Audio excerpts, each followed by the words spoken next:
Welcome, guys, in the another session of 11th Business Studies. Today, I am going to discuss about chapter number 4 that you already able to see the title, that is Business Services. तो बिना देर किए शुरू करते हैं क्या है इस chapter के अंदर। बिजनेस सर्विसेज की जब बात की जाती है तो हम फोकस करने वाले हैं on the word that is service. So when we talk about service, it is more important to understand what is a service. So I've already taken here a point of distinction, a table which is going to differentiate between what is goods and what do you mean by services. So let's discuss that. इससे आपको services और अच्छे से समझ में आ जाएगा।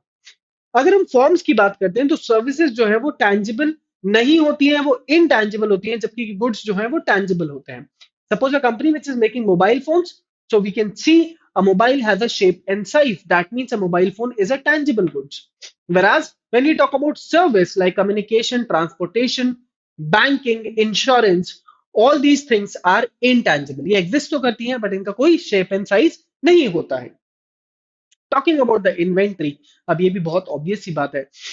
If if the thing is into form, अगर उसका कोई फिजिकल फॉर्म है तभी तो आप उसे स्टोर करके रख सकते हैं, पर अगर उसका कोई फिजिकल फॉर्म नहीं है like in services, how can you maintain the inventory? So in the field of service industry, there is no concept of stock or inventory. Whereas when we talk about goods, तो goods का opening stock, closing stock, work in progress, ये सब कुछ हमने 11th accounts में पढ़ा हुआ है, ये सब मेंटेन किया जा सकता है। नेक्स्ट पॉइंट है सेपरेबल, इनसेपरेबल। इट मींस क्या हम इसे प्रोवाइडर से सेपरेट कर सकते हैं, which is a big no for services. Services cannot be separated from the providers. For example, if you need to take the facility of hospitality, you need to visit the place that is hotel. अगर आपको transportation facility चाहिए है तो आपको trains में, airlines में travel करना पड़ेगा, then only you can feel the transportation services. But अगर आप कोई मोबाइल फोन बाय करना चाहते हैं तो हो सकता है उसका मैन्युफैक्चरर जो है वो चाइना में है या अमेरिका में है, but you are using the goods sitting here in country India. So goods are separable from the providers, that is from the manufacturers, but services are inseparable. I hope ये point आपको clear हो गया होगा। Standardisation की अगर हम बात करते हैं, सो क्या एक परफेक्ट स्टैंडर्ड हो सकता है सर्विसेज के लिए? No, that is not going to happen because services person to person बदल जाती हैं। हो सकता है एक पर्सन एक्स के साथ आपका एक्सपीरियंस ऑफ दैट सर्विस अलग हो और वहीं जब पर्सन बी आए तो वो आपको एक अलग लेवल की सर्विस दे दे। सो ह्यूमंस क्योंकि सर्विस प्रोवाइडर्स हैं, सो यहां पर स्टैंडर्डाइजेशन एक लिमिट तक ही हो सकता है। 100% स्टैंडर्डाइजेशन हो जाए, that is a bit difficult process. But when we talk about goods, so in case of goods, because the goods can be manufactured in an autonomous process by robots, by machines, so yes, in case of goods we can have standardizations and we can standard goods। मतलब ये हो सकता है और ये होता भी है कि एक पर्टिकुलर गुड्स अगर कोई कंपनी बनाती है तो उसके दो गुड्स में कोई हार्डली कोई डिफरेंस बता पाए, क्योंकि वो एक ऑटोनोमस प्रोसेस के थ्रू काम करते हैं। नेचर की अगर हम बात करते हैं तो nature services are generally some activity like entertainment के लिए आपको कुछ एक्शन करना होगा। ट्रांसपोर्टेशन अगर आप चाहते हैं तो you need to do some activity, you have to travel to that station, then you have to pick tickets and then you have to book the destinations.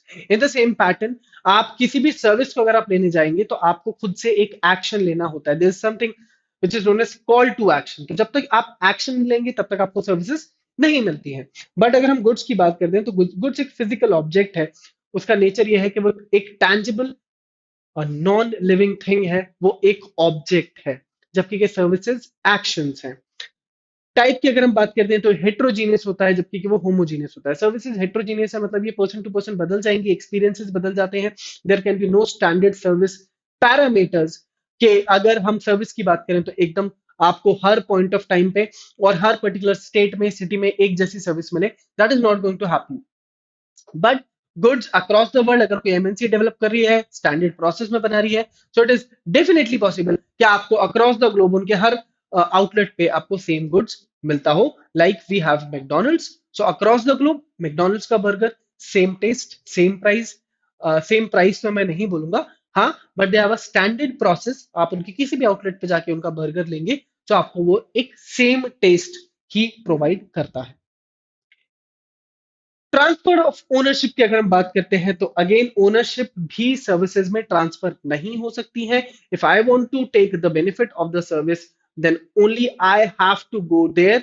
मेरी जगह कोई और मेरी सर्विस नहीं ले सकता। वैसे ही मैं जो सर्विस दे सकता हूं वो मैं किसी और से नहीं दिलवा सकता। इट मींस जो भी सर्विस प्रोवाइडर है वही उसका ओनर है, वही उसे डिलीवर कर सकता है।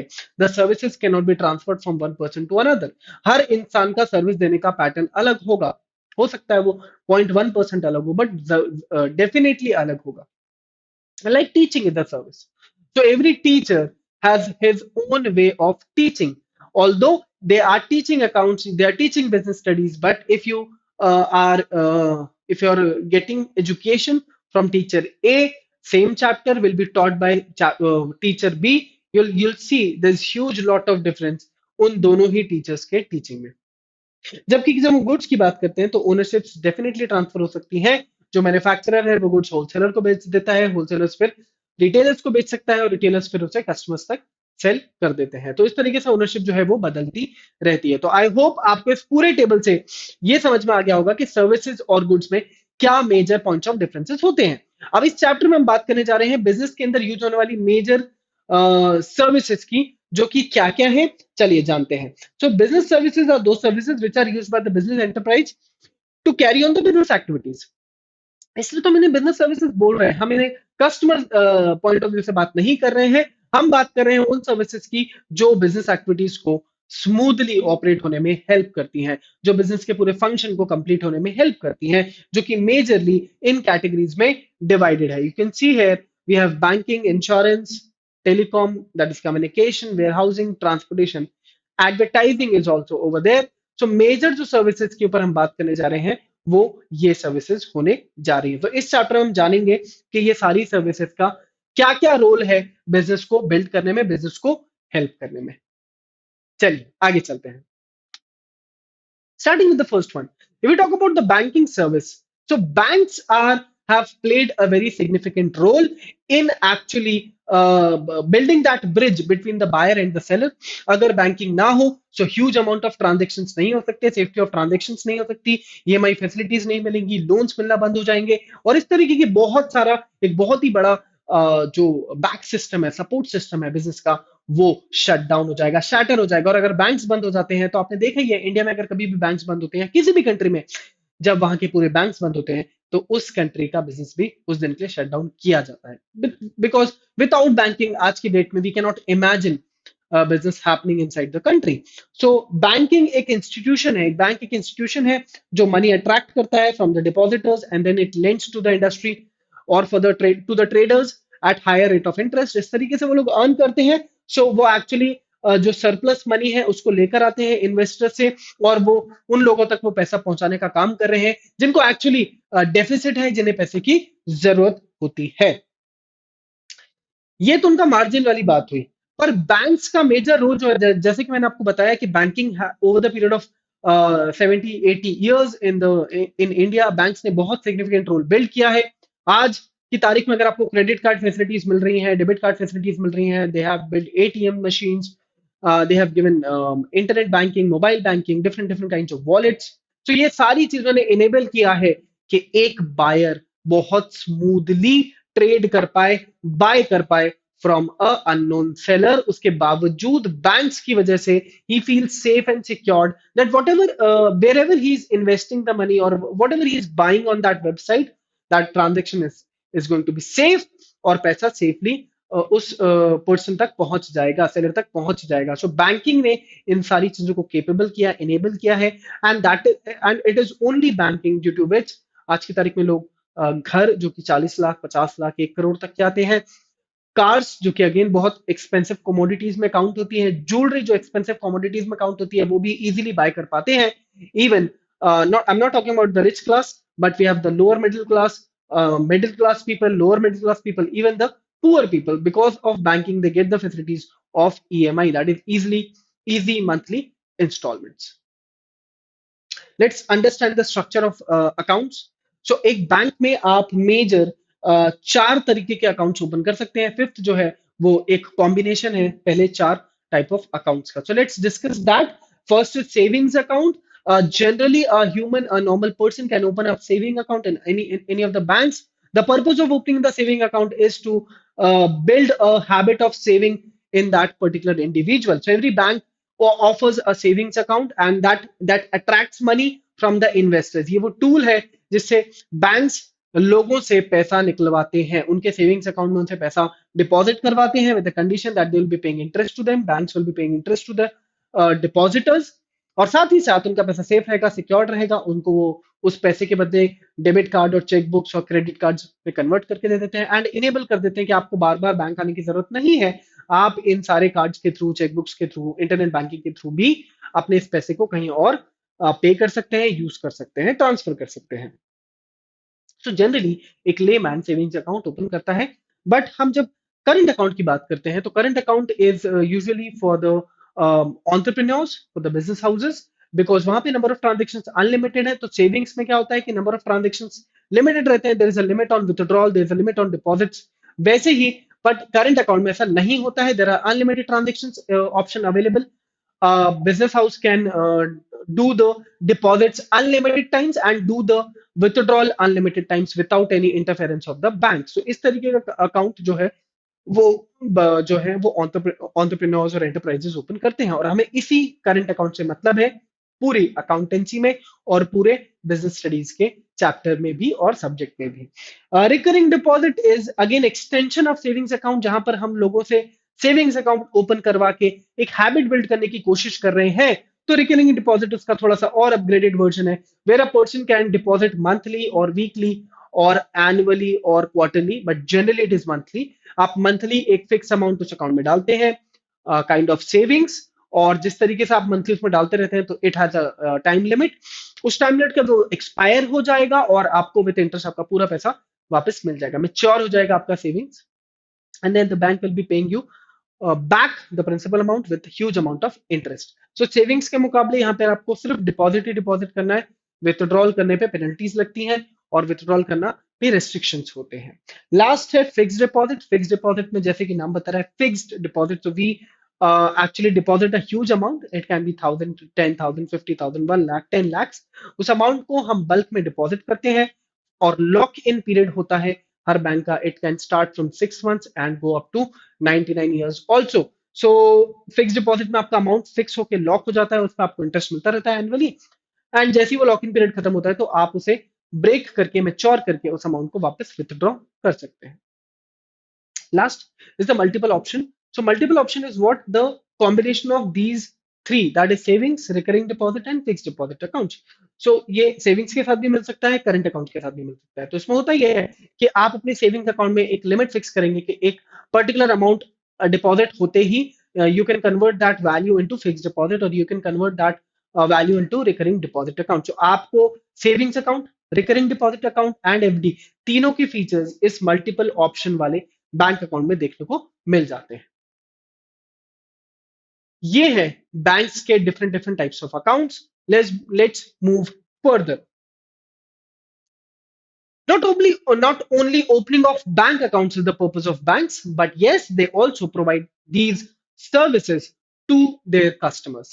So one is bank draft. So what is bank draft? Bank draft is a kind of DD, demand draft, जिसे हम लोग सभी लोग जानते हैं, जहां पर अगर आपको किसी एक दूसरे पर्सन को पेमेंट करवाना है और बैंक टू बैंक आप ट्रांसफर करवाना चाहते हैं तो you have to go to the bank and you have to make a DD, and that DD is a kind of cheque which can be again by courier can be send to that person, और उस person को जैसे ही वो DD मिलेगा वो उसे break करके अपने अकाउंट से पैसे अपने अकाउंट में पैसे रिसीव कर सकता है. सो ये काफी पुराना पैटर्न है, आजकल ये नहीं चलता है क्योंकि we are into the generations of internet banking. So demand draft का जो अब टाइम है या जो टूल है, डिमांड ड्राफ्ट की जो डिमांड है वो कम कम हो गई है, यूसेज में वो उतना नहीं है. Then we have a banker's check, that is check, normal check. So it's a piece of paper. Every account holder has a checkbook, and if he wishes to pay to someone from his bank account, he can draw a check into his name, and the person can drop that check into his bank account, and he can get the money. So it's nothing. I will be ordering my bank to pay that person. by that check slip. So when I draw the check, that check with my signature approves the bank to transfer the money into the person who is bringing the check. Cheques आज भी बहुत use में है, आज भी चलते हैं business houses में, बहुत ज्यादा चेक्स का ही काम होता है क्योंकि चेक्स एक रिटर्न एविडेंस है, एक रिटर्न ऑर्डर है, और इन्हें एज अ एविडेंस कोर्ट में यूज किया जा सकता है। तो आज भी चेक्स जो है वो काफी डिमांड में है। Overdraft is a facility which is given to the business houses which have current accounts. ये सिर्फ करंट अकाउंट पे ही मिलता है, और इसमें ये फीचर होता है कि आपके अकाउंट में जितना भी अमाउंट है, अगर आपको उससे ज्यादा का विथड्रॉ करना है इन केस ऑफ इमरजेंसीज, आप अपने अकाउंट से उसे ओवरड्रॉ कर सकते हैं if you have the facility. The bank will decide कि वो आपको देना चाहता है ओवरड्राफ्ट फैसिलिटी या नहीं देना चाहता है। If you have the facility you can withdraw the money up to that limit which has been given और sanctioned by the bank. Cash credit इसी का एक और मिलता जुलता सा वर्जन है, जहां पर एक्चुअली ओवरड्राफ्ट उन्हीं लोगों को दिया जाता है where the account the limit given to the person is secured by something, और लाइक बाय एफडी और बाय द स्टॉक्स। भाई कैश क्रेडिट जो होता है वो डायरेक्टली दे दिया जाता है without any securities, but again ये भी ओवरड्राफ्ट की तरह ही यूज होता है। इसमें भी लोग अपने अकाउंट से पैसा विथड्रॉ कर सकते हैं, ओवरड्रॉ कर सकते हैं अगर उनके पास ये फैसिलिटी है तो। और इसके अलावा बैंक्स लोन्स भी देते हैं, शॉर्ट टर्म, मीडियम टर्म और लॉन्ग टर्म लोन्स भी बैंक्स प्रोवाइड करते हैं। So these are the major services given by the banks. इसके अलावा बैंक्स बहुत सारी इंटरनेट बैंकिंग के थ्रू, नेट बैंकिंग के थ्रू आपको और बहुत सारी फैसिलिटीज भी प्रोवाइड करते हैं। आई होप यहां तक आपको समझ में आ गया होगा। चलिए आगे चलते हैं।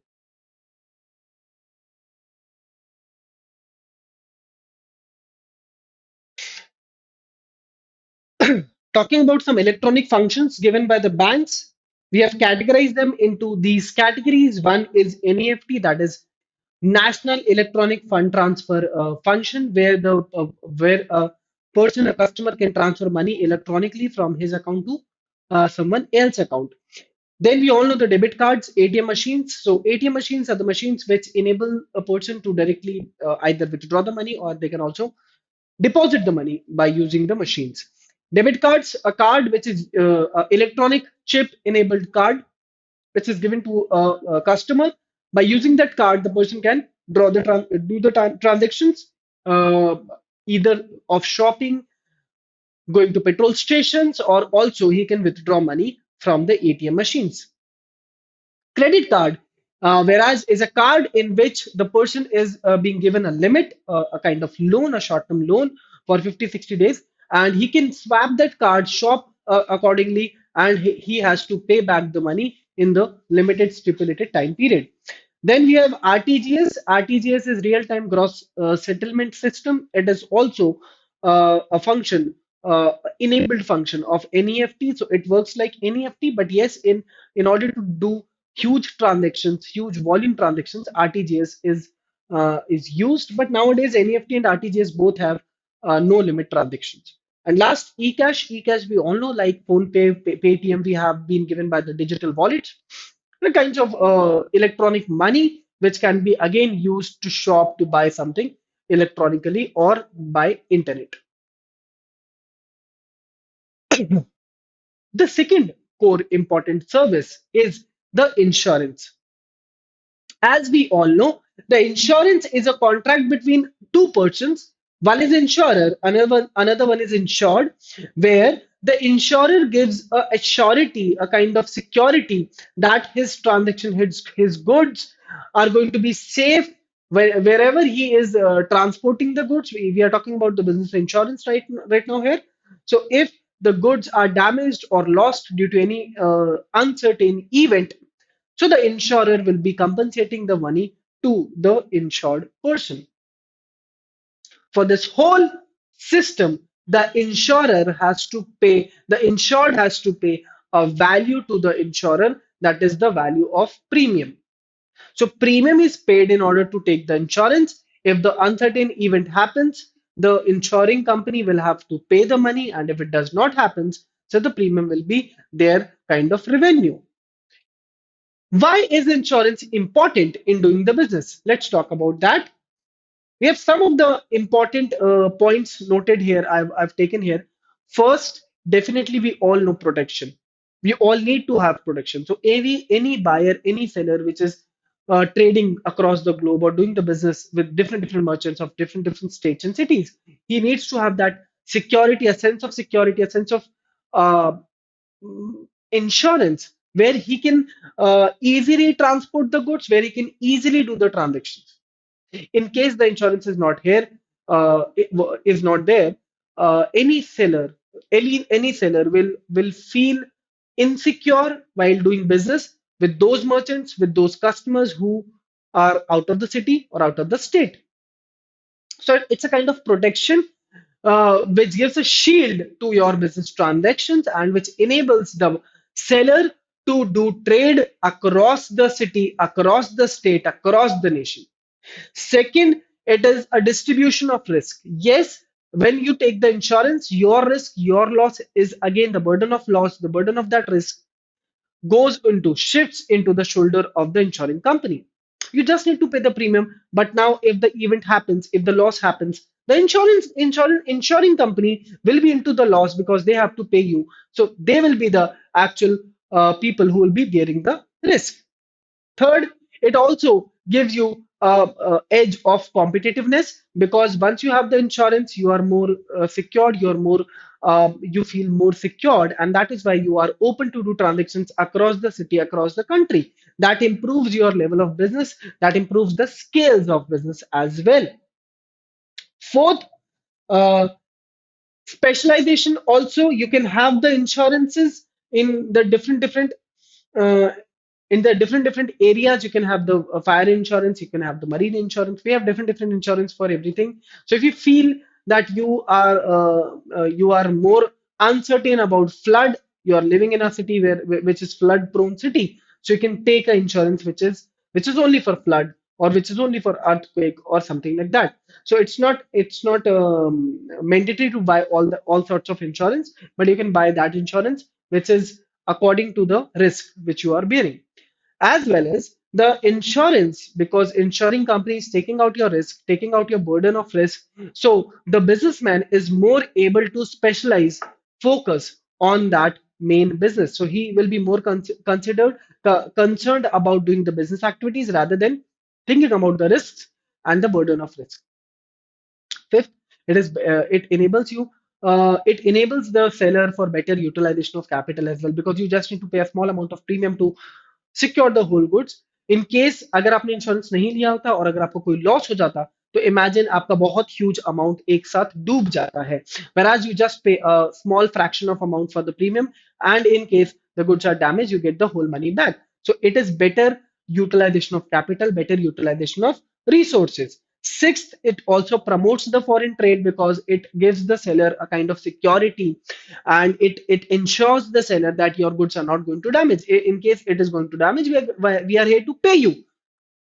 So due to this confidence, sellers are able to go for those markets as well where they don't have any sort of link. So because they are not in a burden of that loss by fire or loss by theft kind of thing, they are more free to move into those unknown markets.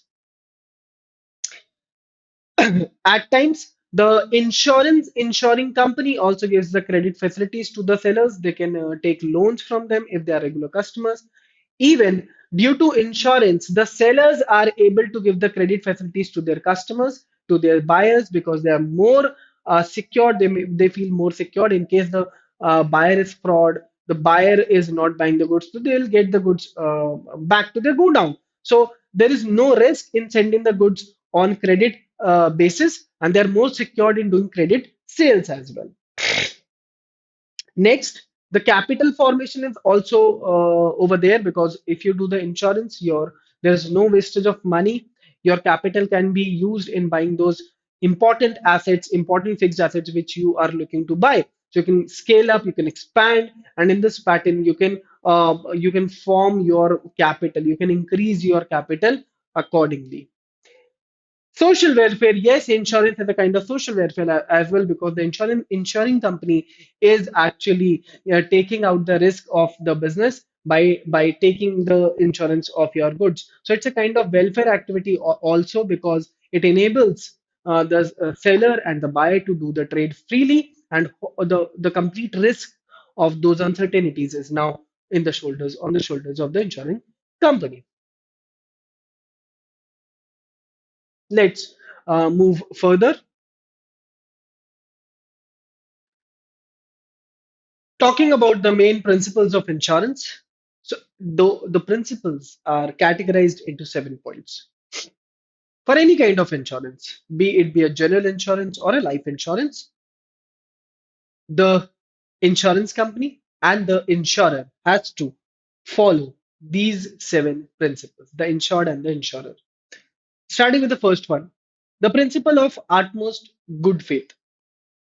It says that whenever the insurer and the insured is entering into a contract of insurance, there should be no hidance of fact, which means if the person is hiding something, the insured person is hiding something, a core information which he should have given to the insurer, and due to that information, any loss happens or occurs, the company will not be liable to pay you back. So it actually relies on this principle that there will be complete faith in both the parties.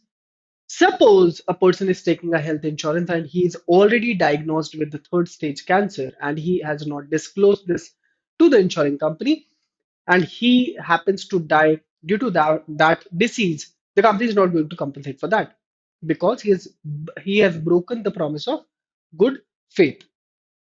Second, the principle of insurable interest is again a very interesting principle that says the party who's insuring the property should have some insurable interest into that. It means generally the party should be the take carer of that property, or the party should be the owner of that property. For example, my friends cannot take the insurance for me. It is me who is liable for my life. I'm responsible for my life and my family. So my friends cannot take insurance for my family. But I can nominate my blood relatives directly. If I die, my whole money will be going to the family members.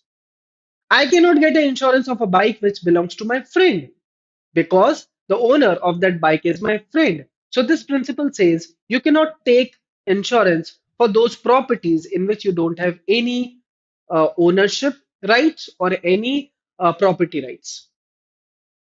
Third, the principle of indemnity states that insurance is not a matter of making profits.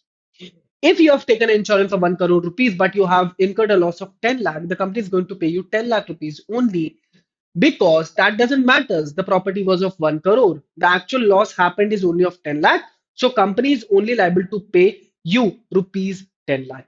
So whatever the loss value is will be compensated by the insurance company. You cannot do this or expect this that there's a loss of 10 lakh, but the property's insurance value was 1 CR. So you'll be getting 1 CR. No, this will be misuse of insurance. Fourth, the principle of contribution. Suppose I have taken insurance of my building from three different insurance companies, company A, company B, and company C. And my building catches fire, and I have a loss. I did a loss of 50 lakh rupees. Now, I cannot expect that 50 lakh rupees will be given separately by all the three companies. In that case, I'll be getting 1,50,000. So no, this is not going to happen. One crore 50 lakh, sorry. But all the three companies will join hand together and pay you 50 lakh rupees in their proportion or mutual agreement. So you cannot expect that doing double insurance of the property, you'll be getting more value. No, you cannot do that. Principle of subrogation that states that once the company has paid you the compensation value, the building will belong, the property belongs to the insurance company, which also means, let's take an example. I'm having a building and that building catches a fire, and I get the competition. I got the compensation of rupees 50 lakhs. Now the building belongs to that insuring company because they have already paid the value for that building. Now whatever they want to do with the building, they want to demolish it, they want to resell it, they want to rebuild it, whatever they want to do, the property rights will be transferred to the insuring company. Principle of causa proxima states that For whatever reason you have taken the insurance, that whole cost should be there. Suppose I've taken fire insurance, I cannot claim from my marine insuring company that my building has caught fire and you have to pay me. No, if you have taken the earthquake insurance, you cannot claim when it's fire over there. So for whatever cause you have taken the insurance, that cause must be there in the event of loss. If that cause is missing, the company is not liable to pay you the value. Last but not the least, the principle of mitigation of loss, it says that before claiming for the loss, it will be properly checked by the insuring company that when the loss was happening, what were the major steps the insured has taken to avoid the loss. Suppose I've taken a fire insurance for my vehicle and my vehicle was burning in front of my eyes and I did not call the fire brigade in the right time because if I have done that, my vehicle would have been saved. And this event has been checked by the insuring company, and they found out that I deliberately uh, didn't call the fire brigade because I was more interested in getting the insurance money. In that case, also I'll be rejected to get the claim.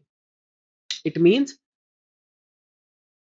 only taking the insurance does not means that you would not take proper care of your property. You would not take all those major steps which you should have taken to avoid that mishappening. These are the major principles which are followed in the insurance sector. Talking about the types of insurance, so we have a type of insurance and we have a type of assurance. So let's discuss that also. So in insurance, there is a contract of insurance. The insured must suffer a loss, suffer a damage. There should be some event happening, some mishappening should be there. Suppose I've taken a fire insurance, so there should be fire. If there is no fire, I'll not be getting the compensation. If I've taken the loss in transit insurance, yeah, transit insurance. So during the transit, there should be some accident which should have occurred, or else the company is not going to pay me the value. But in case of assurance, the person assured, the sum assured is given at even if the loss happens or not. So generally, assurance happens in the case of human lives. So we go for life insurance cases. If we talk about life insurance, there the concept of assurance is applicable. When we talk about the insurance for journal items like vehicles, assets, building, machines, for them the insurance cause is followed. The term insurance is used when the risk is uncertain, may happen or may not happen. In case of insurance, whatever risk we are covering is should be uncertain. If you know that the risk is going to happen, you will not be getting the money. Like the medicines have a expiry date, so the pharmaceutical supplier cannot take the insurance for expiry of the medicines because it is something which is going to happen, which will happen. So you cannot avoid the expiry of the medicines, but you can take the insurance for fire, you can take the insurance for flood, but because these events are uncertain. Whereas assurance is used when the risk is certain and bound to happen. When we talk about death, so humans are mortal. At a particular age, humans are going to die. So when we talk about life insurance, the company follows the concept of assurance. Means whenever the person dies in 60s, 70s, 80s, 90s, the company will be compensating the value to his family. Third, the insurance, the compensation is paid only on the happening of the event, as I said. But in assurance, the money is assured that it will be paid either the expiry of the time, whatever the promise was, or after the happening of the event. So, general insurance, fire insurance, marine insurance are the examples of insurance. Life insurance is the best example of assurance. Let's move on to the next type of business service. So let's discuss the various types of insurance. So these are the four major types of insurance. One is life insurance, where a person takes insurance for his life. The money will be paid either after the expiry of that time term, whatever the term has been decided by the company and the insured, or else at the event of death. Fire insurance, marine insurance, these are general insurance, which you can see directly. Fire is for happening of fire, and this is for goods, or this is done for assets. Same happens with the marine insurance, where if the loss is happening due to marine events like flood, like storm, something like that. Health insurance is the newly incorporated insurance in the field, where a person can be the humans can take insurance for their health, and this avoids in case they are diagnosed with any kind of diseases, and they have to go through those medical process, medical expenditures, because the health facilities in India, talking about the private sector, is on higher side. That is why the health insurance is very famous nowadays. Talking about the next type of services, that is postal services. So as we all know, Indian Post, that is a public sector enterprise, which we studied in the past chapters. So, what are postal services? Postal services are first of all controlled by the government in India. Major postal services, Indian Post is the only entity which is authorized to do the postal communications. The postal department provides services at national as well as international levels. India में आज भी आप देख सकते हैं कि जो post office है वही नेशनल डोमेस्टिक लेवल पे और इंटरनेशनल लेवल्स पे आपके जो लेटर्स है, आपके जो डॉक्यूमेंट्स हैं वो पहुंचाते हैं. Along with the postal services, आजकल पोस्टल सर्विसेज ने फाइनेंशियल पोस्टल डिपार्टमेंट ने फाइनेंशियल सर्विसेज देना भी शुरू कर दिया है, जहां पर आप जाके अपने पैसे डिपॉजिट कर सकते हैं. They are acting like a bank, but not exactly a bank, but you can say a non-banking company where you can invest money, save money, you can get the returns, you can have the RD account, you can have the FD account as well. इसके साथ साथ post office में आप speed post services भी avail कर सकते हैं, जहां पर आपको एक स्टिपुलेटेड टाइम पीरियड के अंदर अगर अपना लेटर पहुंचाना है, पार्सल पहुंचाना है, so you can use the speed post services with the courier services also. Post office जो है वो आपको टेलीग्राफिक कम्युनिकेशन भी प्रोवाइड करते हैं. ऑलरेडी ऑल्दो अब ये बहुत ज्यादा यूज नहीं होता है, but telegraph was a instrument used in the seven 19th century. बहुत ज्यादा यूज होता था, जहां पे लोग इंस्टेंट टेलीग्राम या टेलीग्राफ कर पाते थे एक दूसरे को. पोस्टल सर्विसेज का एक और ये फीचर है कि इंडियन पोस्ट ऑफिस के ऊपर अगर हम बात करें तो they are very highly reliable. आपके जो डॉक्यूमेंट्स हैं, आपके जो लेटर्स हैं, वो उसका मिसयूज हो जाए या वो इंफॉर्मेशन लीक हो जाए, ऐसे चांसेस ऑलमोस्ट नील होते हैं. But yes, there are some of the drawbacks of postal services as well. First of all, the speed of transferring, the speed of posting is comparatively very low in India. And yeah, again, because it's a public sector enterprise, so it is also have all those limitations which we discussed in the public sector enterprises chapter. That is bureaucracy, red tapeism, and lack of motivation, lack of incentives. All those sort of limitations are there in the postal services. Talking about the two major services given by the postal services in India, one is financial facilities and another one is mail services.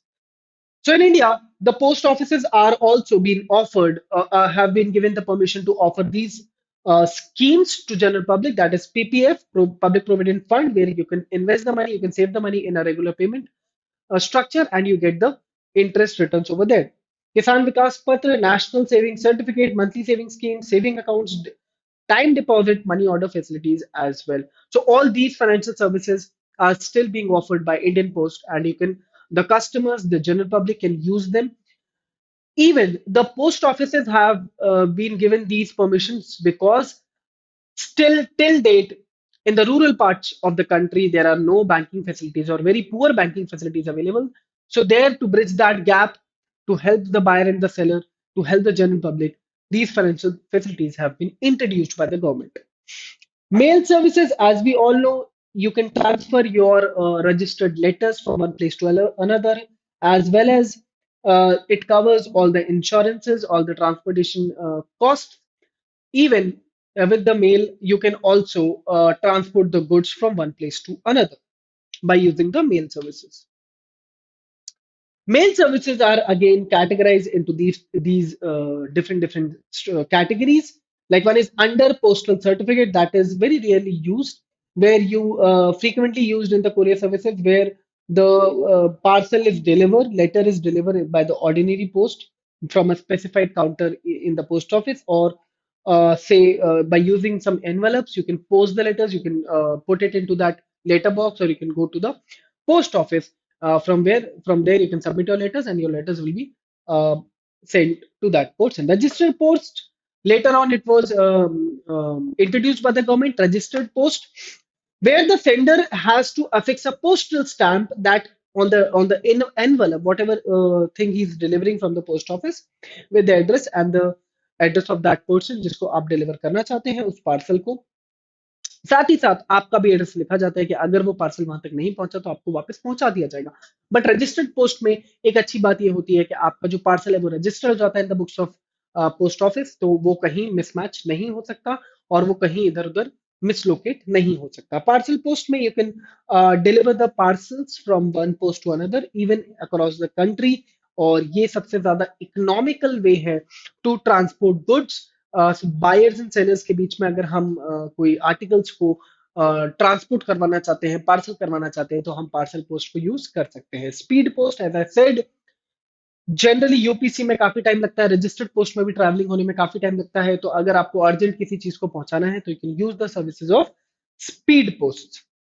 इसके अलावा courier services, जहां पे आप बड़े बड़े parcels according to the weight, according to the destination with proper packing facilities आप पहुंचा सकते हैं by using Indian postal services, और ये काफी कंपैरेटिवली चीप होते हैं as compare to the private courier services.